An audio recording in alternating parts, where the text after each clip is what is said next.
Hello' everyone, মই বনিতা। আপোনালোক সকলোকে মই মোৰ আন এটা মিনি ব্লগলৈ স্বাগতম জনাইছোঁ। আজি যিহেতু গণেশ চতুৰ্থী, সেইবুলি গণেশ মন্দিৰলৈ অকণ ওলাই আহিছোঁ।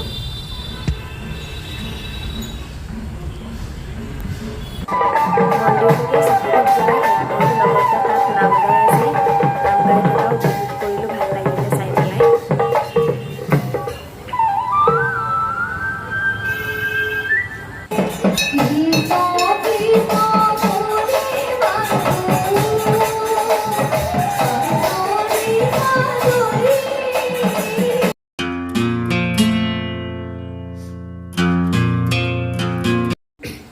ক'ৰবালৈ ওলাই গ'লে ফটো দুখনমান উঠা হয়েই, সেইবুলি ফটো দুখনমান উঠা হ'ল।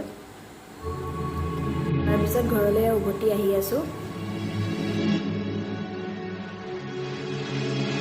সেয়া ঘৰ আহি পালেহি। আজি মিনি ব্লগটো ইমানতে সামৰণি মাৰিছোঁ।